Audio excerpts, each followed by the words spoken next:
Hello, beautiful people. I hope everyone is doing well.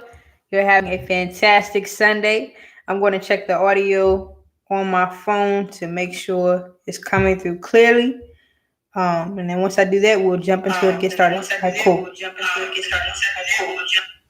All right, cool. So it is 2:59 on my clock. It'll be 3 o'clock in a few seconds. But this is our weekly community scholarship chat. It takes place every single Sunday at 3 o'clock p.m. Eastern Standard Time on Doe for Degrees YouTube channel to answer any questions you have about scholarships. Doe for Degrees is a scholarship coaching company where I teach students how to earn scholarships to go to college and graduate debt-free. My name is Danielle Jeffers. I'm the founder of Doe for Degrees, LLC, and I graduated debt-free from Virginia Tech on May 17th of 2019 last year, having earned more than $200,000 in scholarships. And so this platform, this weekly community scholarship chat, is a great opportunity for you to just get some insight into the scholarship process. Once again, ask me any question you have. I'll be more than happy to answer it. I am going to recap what's happened the last week since the last chat. I uploaded 3 videos earlier in the week last week as opposed to uploading them on the weekends because I taught at the College of Southern Maryland yesterday. So if you're not familiar with that, one of the videos we uploaded was Danielle Becomes a Professor at 22. And that gave you some insight into how to register for the class, what I would teach in the class. The class is titled College Without Student Loans, and it's live. We did part 1 yesterday. I'm going to tell you how that went. Everything was great and fantastic. I had an awesome time. And then we're going to do part 2 next Saturday at CSM in La Plata, Maryland. Same time, 9 a.m., 12 p.m., same location. So that was one video. Definitely go check that one out. Then I also uploaded, I'm going on my phone right now just to make sure I don't give any false information or wrong information. I uploaded how to win scholarships with a lower GPA. Makai, he had been watching a couple of Doe for Degrees videos. He followed us throughout the Taco Bell series. He also was on last week's YouTube Live, and he dropped a comment, I think, on the last episode in that Taco Bell series, asking could I produce a video about that, how to win scholarships with a lower GPA. And so I encourage you to go watch that one. There's some great insight in that video for students who maybe have a 2.0 average, anywhere between a 2.0 and a 2.9. And you're wondering how you can win scholarships with that GPA. That's a great resource. Also, I dropped the third video was titled How to Use GoFundMe to Pay for College. And that was something that I had alluded to in the Taco Bell series of how you can repurpose your video submission to win more scholarships. And so let me drop a comment in the chat and just say hello to everyone. Feel free to say hello back. But the beautiful thing about that GoFundMe video was that in the middle of that video, there was a recap video for the In My Bag tour, the Philadelphia location, where we gave away book bags and school supplies last year.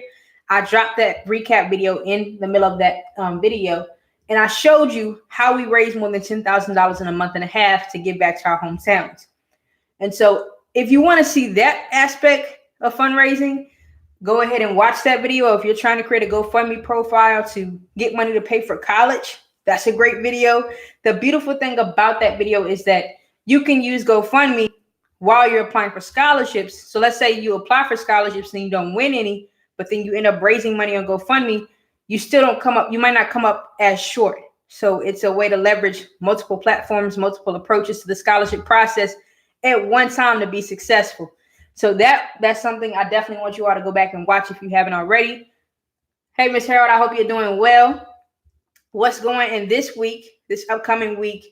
I'm going to drop some more content. I'm going to keep on going with the Community Foundation series, teaching you how to apply for Community Foundation scholarships if you haven't already.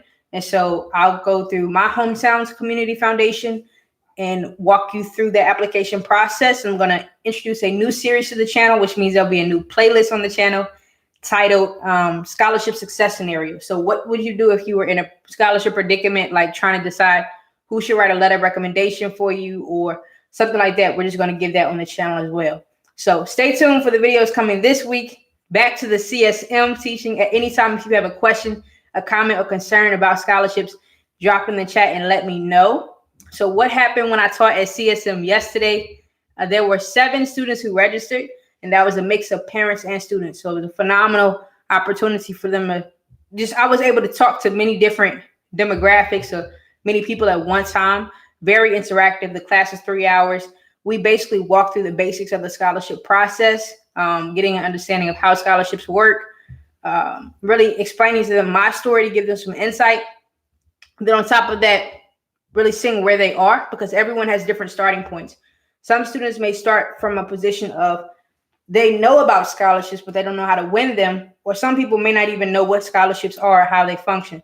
That was more so my position. I was familiar with the term scholarships, but I wasn't really familiar with the scholarship process and what it required. And so we started from step one, identifying how much money you actually need to earn in scholarships to finish a semester or a year without having to take out a student loan, and then going through step two and really looking at how to find scholarships, how to apply for scholarships, and how to submit scholarships.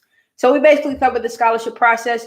Two things I learned yesterday that helped me as I continue to build Dough for Degrees and help more students and more families earn scholarships. The first thing I learned was that you have to give each student individual time and attention, which is something I was familiar with and aware, but to see it in a live setting like that, where they're all on looking at different schools they want to go to, looking at different programs and different majors and different types of institutions, whether it be public or private, and not understanding how college itself works, we had to go through the basics of understanding the terms and linguistics and of college. So for instance, I'll break it down to you this way. I said the way to calculate how much money you'll need in scholarships is to first navigate the school's webpage and identify the cost of attendance. And so we define cost of attendance as the amount of money it will cost you to attend a particular institution or to attend a particular institution for a term. Now, term can be defined as the duration of your education. So you're looking at maybe a semester. That's a term in college. The length of the time period of classes being offered, or the entire academic year. So right now we're in the 2019-2020 school year, but it's made up of multiple semesters depending on how your college functions. And then it may even be known as quarters at your college. So you typically have the fall and spring semesters, but then there also may be winter and summer semesters offered by that college, which will allow you to take classes during that time period to either accelerate your progress toward the completion of your degree or to, basically accelerate it. Make sure you finish your degree sooner rather than later. That's something I took advantage of. I finished my degree in 3.5 years. And so we're looking at that, and I'm explaining that to them. Like, first, when you go to the admissions page, you have to know what type of student you are. Are you an undergraduate student or a graduate student? Are you pursuing your bachelor's? Are you pursuing a master's or a PhD or a higher level of education? So we're looking at the undergraduate tab. Then under that, what is your residency status? Are you an in-state student or out-of-state student?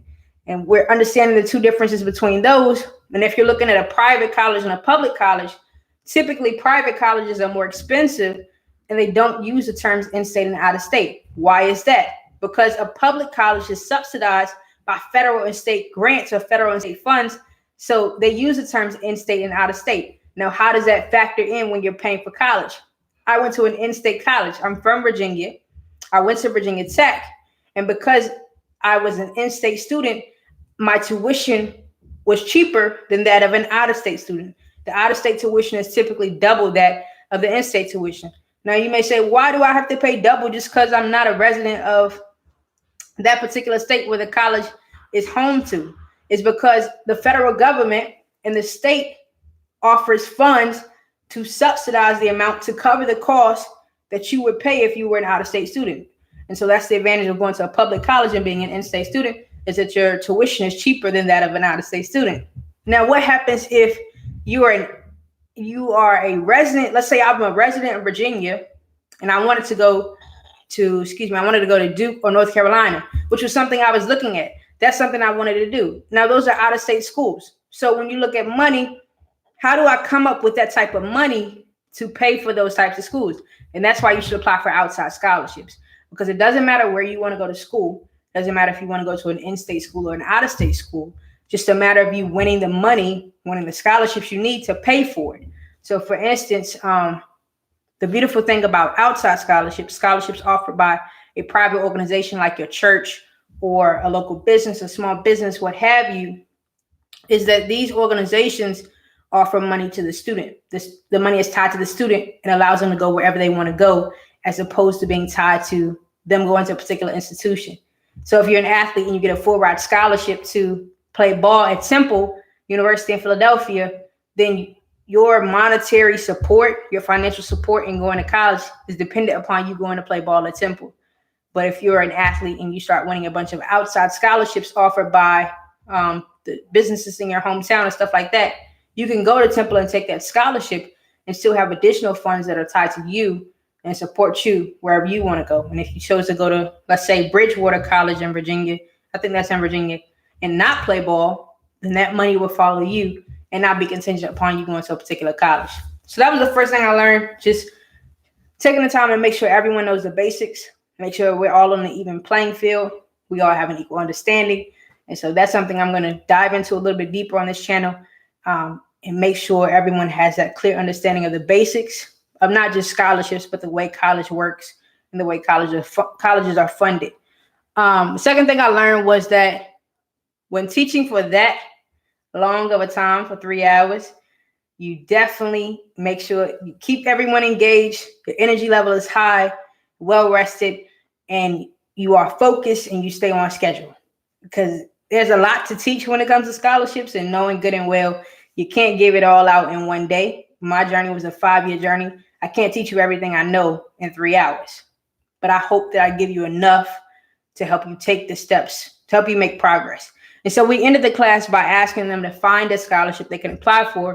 And then when they come back next week, when we meet again on next Saturday, we're actually going to start applying for scholarships. So that was how my CSM experience was for part 1, my first day teaching. I loved it. I enjoyed it. I hope I get to do it again at CSM or whichever college or institution asks me to bring that type of instruction in class. What's up? That's my dad. To the campus. I hope I get to do it again. I love doing that. I love helping students and families make sure they have more affordable opportunities to get an education. So those are the top 3 things, well, top two things I learned yesterday.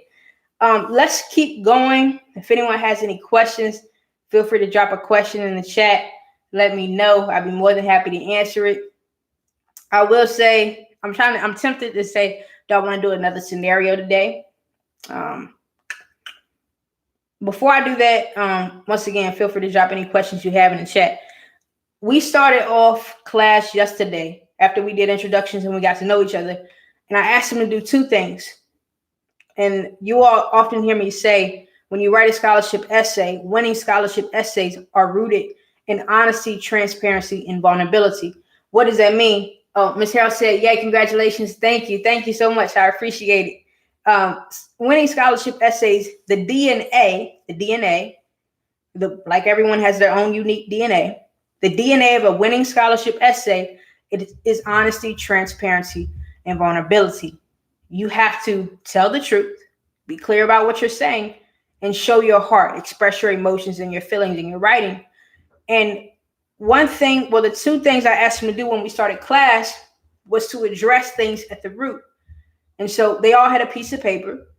And I said, on your piece of paper, I want you to write your number 1 challenge when it comes to college.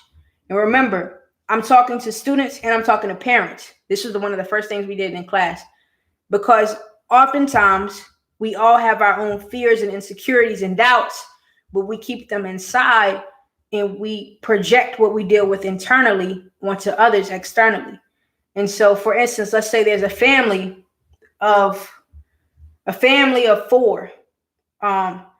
Both parents completed their associate's degree, but they didn't go to school to get their master's. They were born and raised in the same hometown, and they birthed their children in that hometown, and they lived in that hometown their entire lives. Now, one of their children is getting ready to go to college. He's in his senior year, and he's not an athlete or a band or a musician or what have you. He's your traditional average student. Average meaning he has a C average, and he has a desire to go to school out of state. He wants to leave his hometown and leave what he's known to go pursue an education in an area he's interested in, physically and geographically. Like, meaning he wants to live outside of the comfort of his hometown and in another state where he knows no one, or doesn't know anyone, and he just wants to explore life on those terms. But he's also interested in the culture of that school, the physical appearance, the way it makes him feel. Now, the other sibling is 4 years younger than him, his sister, and she has a desire to do that as well. I've seen this in several cases, is parents battle internally with the fact that their children are leaving them. Like, they know in the next few years they're going to have an empty nest.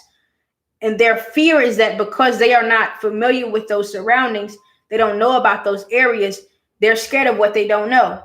And they project their fears and their doubts onto their children by maybe saying, why do you want to go to college out of state? You know, out of state, the tuition is double that of in-state tuition. We don't have that type of money. You might as well stay home and just go to the 4-year college in our hometown. You might as well just stay in your comfort zone. Why would you want to do something crazy like that? You don't know anything about that area. There's a lot of crime in that area, what have you. These parents are dealing with their own insecurities and their doubts, and they're projecting them onto someone else. Antoinette, I hope I said your name right, said, hi, I just saw your videos 2 weeks ago and grateful to you for doing this. My question, what happens when you got more scholarship money than the amount of the cost of attendance in that school? I'm going to come back to that question. I'm definitely going to answer that. I want to run through this scenario first, though. But they're projecting their insecurities and their fears and their doubts onto these students. And so the student now becomes, and they have a lot of internal conflict of pursuing what they want in life or pleasing their parents. And so the first thing we did yesterday was the parents and the students on their own time wrote down what their fears or their top challenge was when it came to college.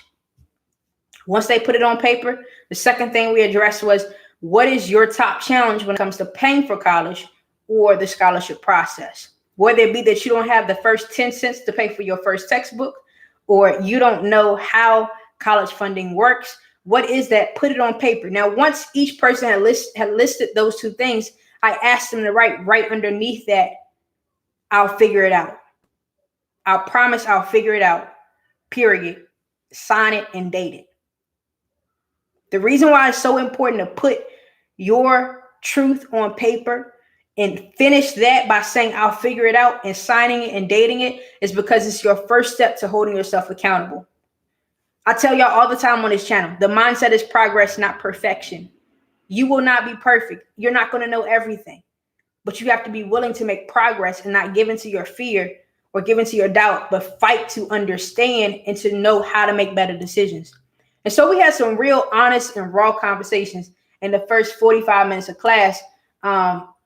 Ms. Harrell said, I was just about to ask the same question. I learned they will reduce the amount of money you're eligible for. Okay, I'm coming to that in a couple minutes. We had some raw and honest conversations and just spilling the truth. Parents talking to their children and saying what they're scared of, and children talking to their parents and saying what they're scared of, what they're fearful of, so we can all start on the same playing field and not allowing our fears and unspoken anxiety to disrupt someone's progress. If you have any questions about that, feel free to drop a comment. All right, the question is, what happens when you get more scholarship money than the amount of cost of attendance in that school? Okay, so different things happen for different people. I'm going to walk you through what happened for me, and then I'm going to walk you through what I've seen happen to other people. So when you win financial aid, there are two different,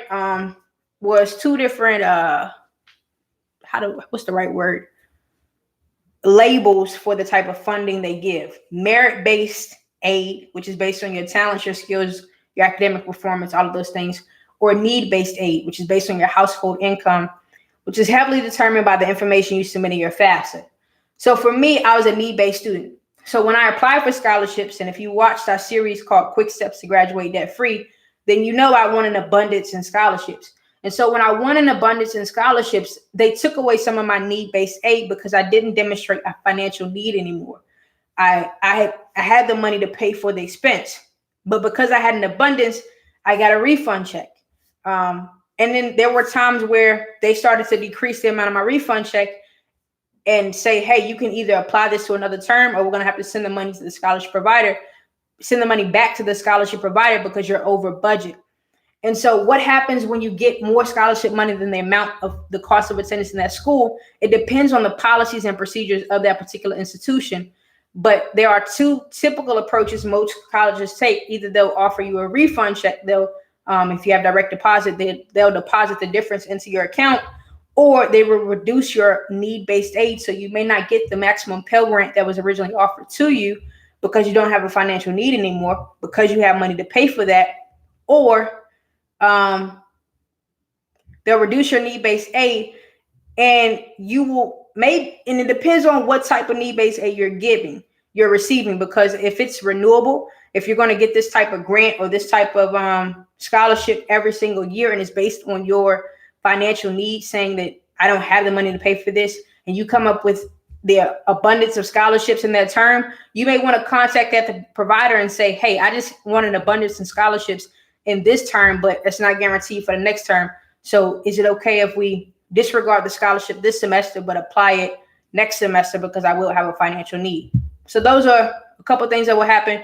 One, they will reduce your need-based aid depending on the policies and procedures of that school, or they'll give you a refund check.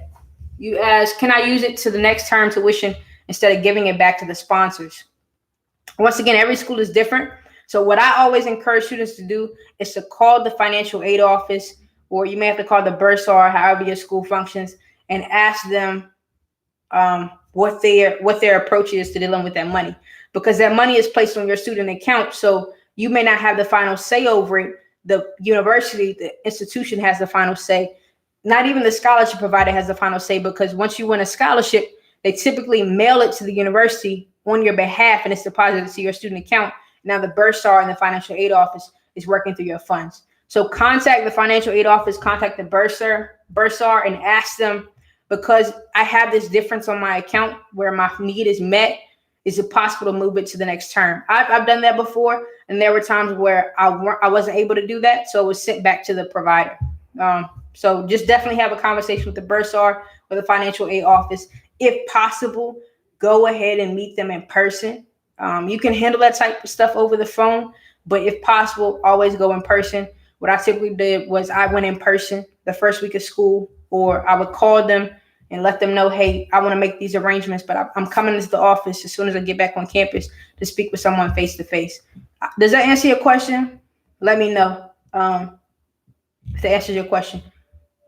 Okay, perfect. You're welcome. I'm glad I can help. But most definitely, when you're planning ahead like that, and always play to your strengths and play above. Like if you need $15,000 for this upcoming semester, make sure your goal is like $20,000, so you have that and some just in case.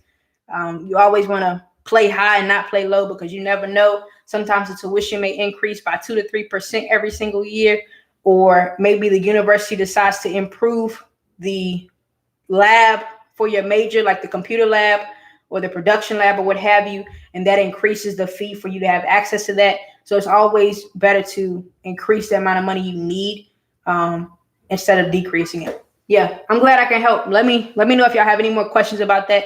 But the best approach is to always contact the financial aid office and the bursar and let them know. And then once you have a conversation with them, follow up with the scholarship provider and let them know what they've said, so that all parties are informed and involved, and there aren't any red flags or like issues or something like that. Because what I've seen happen before is people will talk to the bursar or the financial aid office and get an answer from them, and then not inform the scholarship provider.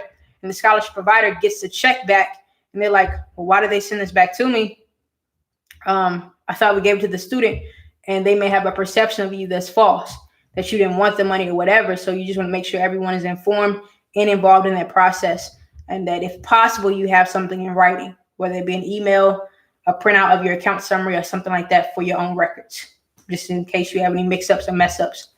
So that's my suggestion with that. Y'all let me know if you have any questions or any additional questions about scholarships. Feel free to let me know. Thank you for asking that. Those are the top two things I wanted to talk about today was CSM. Take any questions y'all had, give you a scenario, walk you through what's coming up next. What I will ask is, what type of content do you all feel like you need?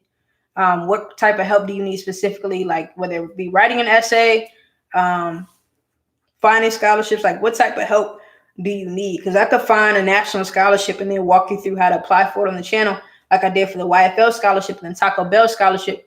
But if you're waiting for me to provide it all the time, that's going to slow down your progress, because you don't know how to do it for yourself and by yourself. And so let me know what type of help y'all need. If the parents need specific help, feel free to let me know. I'm more than happy to help you. My hometown doesn't have many local scholarships for college freshmen / sophomores. What should I do? I know local scholarships are easier to receive than national scholarships. TFAD, where are you looking? Are you talking to your guidance counselor? And tell me what your hometown is. Drop a comment. Let me know what your hometown is, where you're from. What I'm going to do is I'm going to drop the link to contact me just in case anyone needs to talk one-on-one. Because when you're looking for local scholarships, they're harder to find than national scholarships because sometimes these hometowns, these small areas aren't as familiar with informing everyone about what they have to offer. Like my hometown, a lot of things were offered on paper. There wasn't a central resource to find scholarships. TFAD said Floral Park, New York. Okay, I'm going to drop the general link to contact me on my website. There's a free 10-minute option. Go ahead and pick the time that works best for you. And I am going to, and then we can talk that way about it. In the meantime, what I'm going to do is do some research right now live. Floral Park, New York.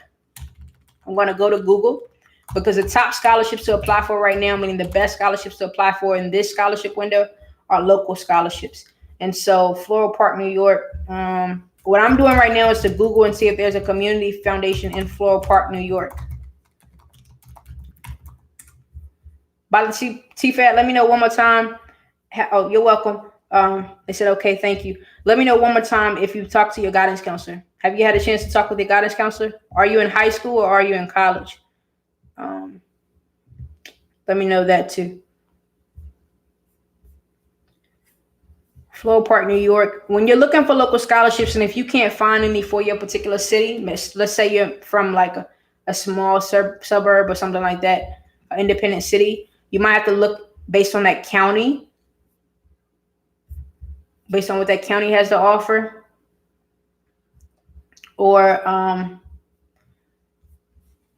what that county has to offer. Also, when you're looking for local scholarships, I'm currently in college, first year student. Okay, make sure you pick a time to talk. When you're looking at your college, what they have to offer, look at the other colleges in that area.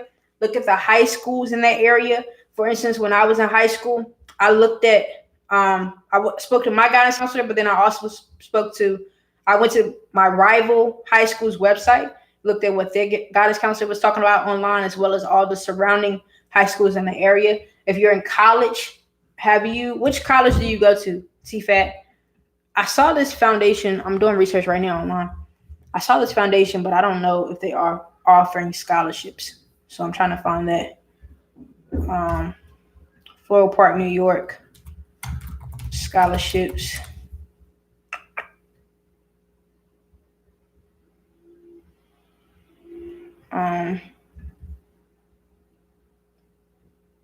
Ms. Harold said, how far in advance do you suggest we start applying for a scholarship, writing / editing essays? For example, this week we have 4 scholarships due, all require essays. We got 3 in by the deadline. Stony Brook University. How far in advance do I suggest you start applying for a scholarship, writing the essay? As soon as you find it, definitely start working on it. If they're all doing the same week, try to see if there's an opportunity to repurpose it. The biggest suggestion I have is to submit the scholarship at least a week before the deadline, if possible, just to cover any mess ups or unexpected issues. For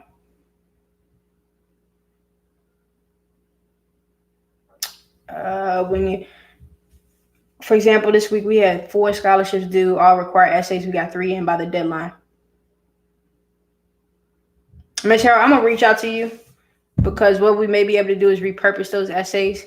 So you may be able to just find essays that talk about that topic and just analyze how well the essay was written, and then just submit a bunch of scholarships at one time for those particular scholarships while you're finding additional ones. Let me know if that makes sense. You said Stony Brook University. Okay. All right. Stony Brook University. I'm gonna go to that website right quick. I've never heard of that. That's cool. Are you from Floral Park, T-Fat? Are you from Floral Park or are you from a different area? I'm on Stony Brook's website looking at the financial aid cost undergraduate scholarships. They have external awards. I'm going to drop this link. This link is for TFAD. They're from Stony Brook University. I found this link on your school's website. Yes, you're from Floral Park. Check out that link. Tell me if you've seen that link before, if you've used it, if it's been helpful. That's on your school's website. It's external awards. Miss Harold. Okay, thank you. But the topics were different. Okay. Were they all local scholarships, Miss Harold, or were they national scholarships?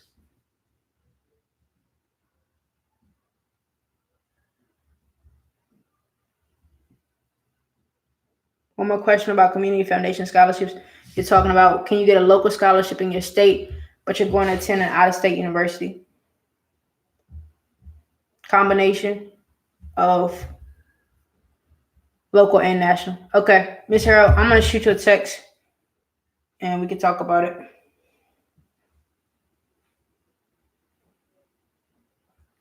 Antoinette said, one more question about community foundation scholarships. You're talking about, can you get a local scholarship in your state, but you're going to attend an out-of-state university?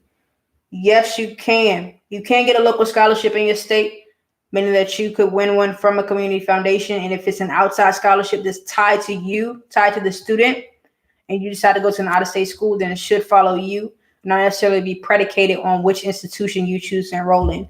But look at the terms and conditions of that scholarship. I always encourage students to contact the scholarship provider directly and let them know.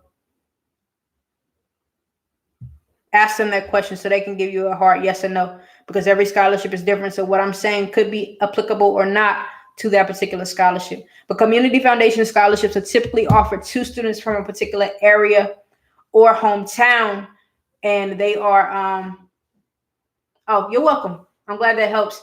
And they are given to the students, not given to the universities. They're sent to the universities on the students' behalf, but they're paid to the order of, well, the student is a recipient of the scholarship. Yeah, and feel free to reach out to me if you want to talk about that more. Antoinette, feel free to reach out. Ms. Harold, I'm texting you right now.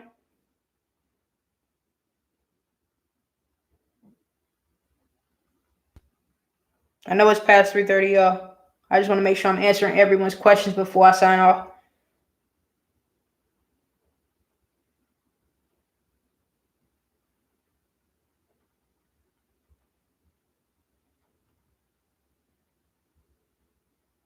Remember, if you are, you're welcome, Ms. Harold.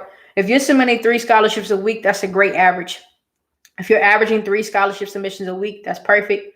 You may not be able to submit all of the ones you find, but as long as you keep your numbers high, your submission ratio high, you increase your chances of winning more scholarships. All right, Ms. Harold, I just sent you a text. All right. As always, if you want to talk one-on-one, TFAD, that website, let me know if it helps you. Feel free to book a time to talk. I'll be more than happy to help you. I'm here to answer any questions you all have. Thank you for being interactive and joining the conversation today. Let me know if there's a specific video you need me to leave or create. Just drop a comment on one of my videos. I see all the comments and I respond to them. I'll definitely let you know. Thank you so much for joining, you all. I hope this was helpful. I hope it kept you engaged and it met your need. TFAD said the website was helpful. Thank you, Danielle. I'm glad I can help. Most definitely. All right. Well, y'all enjoy the rest of your Sunday. If you're watching the Super Bowl, I hope your team wins. I don't know who to cheer for. I don't do football. But I hope you enjoy the rest of your Sunday. I'll see you in this upcoming weekend. I'll see you next Sunday. Have a great weekend.